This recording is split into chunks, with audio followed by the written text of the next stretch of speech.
السلام علیکم ورحمت الله وبرکاتو. دوستانو ستاسو سره زه راغلی یم ټکنیکل نقیب د ډېرې خوندورې جالبې ویډیو سره. تاسو څنګه کولی شئ ملګري چې ستاسو په فیسبوک کې یا په واتساپ کې یا په میسنجر کې په هر چاته سټایلش نومونه یا خطونه ورسند کړئ چې دی ورته حیران شي. دغه ډېره اسانه طریقه ده. ویډیو تر اخره پورې وګورئ. که تر اوسه پورې ستاسو زما چینل نه وي سبسکرایب کړی، مهرباني وکړئ ستاسو زما یوټیوب چینل ټکنیکل نقیب د سره سبسکرایب کړئ، ویډیو د سره لایک کړئ. راځئ د ویډیو په طرف ویډیو شروع کوم. چې کله ستاسو ملګري د موبایل سکرین ته راغله ساده ملګري که تاسو غواړئ چې په فیسبوک کې یا په واتساپ کې یا په میسنجر کې سټایلش نوم چاته ورسند کړئ. تاسو یې څنګه ورسند کوئ؟ دغه لپاره ستاسو راشئ ملګري دلته دغه واتساپ آپشن دی. ګورئ په دغه واتساپ نه تاسو کلیک وکړئ. زه راځم دلته ملګري چاته په واتساپ کې سټایلش نوم ورلږم. صحیح ده. دلته ما په واتساپ ته کلیک وکړل. ګورئ دلته دغه پوس یم ملګري زه غواړم چې ودغه یې ورسند کړه سټایلش نیم. ګورئ دلته ما کلیک وکړل پې دلته زه ورته لیکم اول خپل نام ورته لیکم نقیب. ګورئ دلته ما نقیب نوم ورته ولیکل. اسکه غواړئ چې په هر کلر کې ورته سند کړئ سټایلش خط. دلته راشئ په دغه کلمات آپشن دی کلیک وکړئ. چې کله تاسو په دغه آپشن دی کلیک وکړل ستاسو دلته دغه رقم ته راشئ. دلته دغه رقم ته راشئ په دغه بل هیڅ آپشن دی په دغه آپشن دی دلته تاسو بیا هم کلیک وکړئ. دلته ملګري په 1 سایز کې په 2 سایز کې په هر سایز کې تاسو ورته انتخابولی شئ. ګورئ دلته ما یو انتخاب کړ ورته ځکه ډېر زیات خوندور ښایسته سټایلونه دي.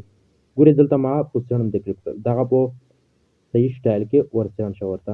دغه رقم ته ملګري زه راځه دلته په فیسبوک کې هم یا په میسنجر کې دلته چاته سټایلش نوم ورلږم. زه راغلم ګورئ دلته دغه میسنجر ته دلته ما په میسنجر هم کلیک وکړل. دلته زه غواړم چې دلته یو کس ته په میسنجر کې سټایلش نوم ورولږم. ګورئ دلته ملګري ما په میسنجر هم چې کله کلیک وکړل دلته لیکول خپل نام ورته تاسو که په اخر کې هم لیکئ که په سر کې لیکئ که په میانځ کې لیکئ تاسو ورته لیکلی شئ. زه راځم ملګري دلته ما په دغه کلمات آپشن دی کلیک وکړل. بیا ملګري راغله په 1 یا په 2 سایز کې چې تاسو په کومې سایز کې ورلږلی شئ. ګورئ ملګري دا خط مو ورته سند کړه. دغه رقم ته ملګري که تاسو په فیسبوک کې پوسټ کوئ غواړئ چې ښایسته سټایلي غاکې جوړ کړئ ته راشئ په فیسبوک دلته تاسې کلیک وکړئ. چې کله ستاسو ملګري دلته په فیسبوک ته کلیک وکړل ګورئ دلته ما په دغه سرچ آپشن ستاسو ته ښکاري ګورئ پوسټ په دغه آپشن کې دلته ستاسې نوم ورته ولیکئ. زه راځم ملګري دلته نوم ورته لیکل صحیح ده. زه غواړم چې نام ورته ولیکئ سټایلش خط جوړ کړم.